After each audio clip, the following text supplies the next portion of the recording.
Bang, bang! What's going on, guys? This is the main event on Talkin Hands. Preston here alongside my co-host. Got it right this time, Mr. Danny Betts. We're here to break down this Saturday's main event between Daniel Jacobs and John Ryder. But before we break that down, Danny, what were your thoughts on last week's main event between Mario Barrios and Keith Thurman? Man, it was a good fight. It was definitely a good fight. I wanted to see like the game plan that Thurman was gonna have, and he actually started off pretty fast.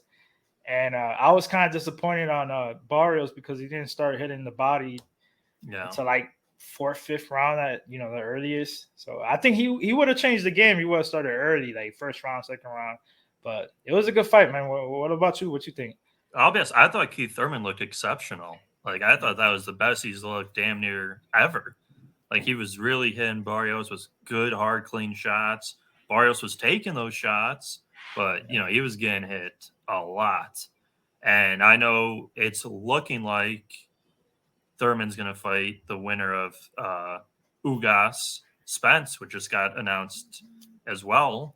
So Sure. that's going to be a big fight, too. But Thurman looked great. Tough kind of stepping stone type fight for Barrios, but like you said, he's young. He'll be back. Yeah, it was kind of like a win-win for him in a way because he got to showcase his talents again in a big stage and pay-per-view. He didn't look that bad either. Like in what was it, like the 10th round, 11th round, 12th round, he started, coming up, and in my opinion, he won a couple of those late rounds. Yeah, I thought he did good from probably round 9 on, although the consensus, which I thought was crazy, Me people were too. saying it was a clean sweep for Thurman. I was like, I thought it was competitive at the end. Yeah, because Thurman started getting on his bike and he started, doing his little running around. He knew he was up like 8 rounds, so he started running around, picking shots here and there, but he wasn't really being offensive. Yeah, no, I agree. I thought great performance from Thurman, tough loss for Barrios. Like I said, he's young, he'll be back. Thurman on the up and up. He'll only get a bigger and better fight. Switching from that, we go from one San Antonio fighter who lost to one San Antonio fighter who won. Jesse Bam Rodriguez. He looked pretty good out there. Yes, sir. Jesse Bam Rodriguez. I was hype on this kid for a while, man. I was happy he got this shot. 1 week's notice, 2 divisions up, to get the belt on the big stage, man. He performed well. Yeah, he's only 22. Just beat, as Dan just said, beat Carlos Cuadros, 2 divisions up. Looked great. Won a decision fairly easily. Dominated that fight. And there's a lot of fighters he can fight. Chocolatito's in the mix. What's the guy's name? Siri. He's got that weird name with the S name. I know. I can't even say. Yeah, that. I can't pronounce it to save my life, but he's there too. So definitely a few fights. Youngest champion. Yeah, he's only 22, born in 2000, which makes me feel older than dirt. So that's not great. But yeah, he looked good too. So with that being said, we can move on to this week's main event. We have John Ryder, Daniel Jacobs. I believe Mr. Betts has a fight on this, as a bet on this fight. Danny, what do you like in this one? Yes, sir. So we got Daniel Jacobs. I think he's been out the ring for like a year and a half around there, against John Ryder. This fight's going to be in London, so Ryder's going to have home field advantage, in my opinion. He's from over there, so. And we know those judges could be a little sketchy sometimes. What do you think about that, Pete? Yeah, I don't understand why Daniel Jacobs would make the trip across the pond, as they like to say, when he's kind of been looking a little up there in age, and he is up there in age. He's how old is Daniel Jacobs now? 37, 38? He's actually only 35. What?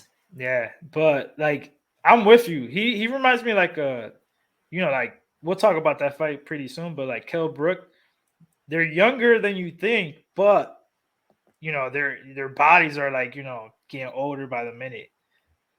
Yeah, because I just could have, like you're saying, Daniel Jacobs, I feel like has been fighting forever. Yeah. Like on big, high-level fights. And like I was saying, he hasn't looked great. So his last fight, he picked up a split decision victory. versus Gabriel Rosado. It could have went the other side, man. Honestly. And Rosado's kind of a mid, level fighter. Prior to that, he beat, Chavez Jr., who, He quit in that one. That's the yeah, one he quit. Everybody knows that. yeah, who I feel like anyone with a pulse these days is beating Julio Right. Cesar Chavez Jr., so not too impressive of a win.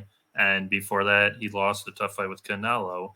But Jacobs is, when he's on, he's a good boxer, good straights, good body work. Not exactly pushing like a torrid pace. So I kind of like what you're thinking with Ryder, where Ryder has the opportunity to, steal rounds if it's a close fight in England. They give him, the nod. Like, I don't mind that. What have you seen from Ryder that you like to win this fight? I mean, bro, his nickname's the Gorilla. That's to explain everything about this guy, bro. Like he loves going forward, pressure, pressure, pressure. Is offensive all day. His defense is not bad either. He's got good lateral movement, but he's gonna be on you like white on rice, man. And I had to take a shot. My bet for this fight is John Ryder by decision at plus 310. I think just with that pressure and being active, he's gonna score. Sorry. No, you're good. Plus, it's in London, like we said earlier, and I didn't know this, but Daniel Jacobs, this is the first time he's been over there, so that's huge for me. Yeah, I don't like that for Jacobs or his camp to go into quote like enemy territory there. What weight class is this bout being contested at? 168? Yes, 168. 168. So it's kind of a move up for Jacobs. I feel like he's more of a natural 160 middleweight. Ryder fought Callum Smith, who just recently, right, fought at 175. Yeah, and I personally thought he won that fight. Yeah, and Smith is a good boxer, like a good heavy puncher, good boxer, very talented. And yeah, if you thought Ryder won that fight, I can see why you would be leaning Ryder here because Jacobs, like you said, I was shocked he's only 35. I thought he was much older. The last couple of fights, he's kind of been slipping on the downward toll. And really, the odds represent that. It's a very closely lined fight. I believe it's around minus 180 Jacobs, plus Yeah, 150 Ryder. yeah. Topology right now. Some books are different, but it's minus 190 Jacobs, plus 150 for Ryder. Okay. Plus 150 for Ryder. Yeah, I mean, I'll be honest. I think I will honestly side with you here and take Ryder by decision. Jacobs hasn't impressed me much recently. He's kind of going through the motions. Yeah. Ryder's a more younger fighter, hometown fight. He gets a win here. Who knows? He can get some big fights at 160. Triple G's out there. Uh, who else is out there? I can't think of some other names. There's a Japanese fighter who I can't think of his name up off the top of my head, but Triple G obviously would be the big fight for him if he were to Yeah, I get the could I win could here. see that happening for sure. Yeah. Yeah, man, I really like Ryder on here. If you're giving me plus 300 or more on a decision, probably I gotta take it. And I just think like Jacobs, he's not motivated like he used to be. You know what I mean? There was rumors out there like in his training camps he wasn't showing up, or in certain sparring sessions, or getting there late. Little things like that I try to look for. Yeah. Um, and I think he's just here for a payday. I mean, he'll come here and fight, but I just think it's a bad styles because Ryder, like I said, is aggressive, and Jacobs is not great off his back foot. You know what I mean? Yeah. No, yeah. I feel like if you can, I won't say like kind of really what Thurman did to Barrios a little bit, push him around a bit, Hmm. put him on his back foot, tire him out, wear him down, and then you really start putting the, piling punches, stats, really increasing your lead late in the fight. Where if it's a close fight, you steal those last couple rounds, you get the decision, secure the fight. I don't mind it at all. So, what's your? That's I guess that's we're gonna be in consensus agreement here with the best bet, huh? Yes, sir. So we're both going with John Ryder. I think John Ryder by decision. makes the most sense. Danny got plus 310. Sure, if you guys shop around, you'll get at least plus 250. Maybe there's still the plus 310 out there. And we will go with that. So Jesse Ryder, decision over Daniel Jacobs. And we will see you guys next week for the real Battle of England, Kell Brook, Amir Khan, Yes, sir. which will, I think, will really be shaking it up. So thanks, guys, for joining us, and we will see you all next week. Peace.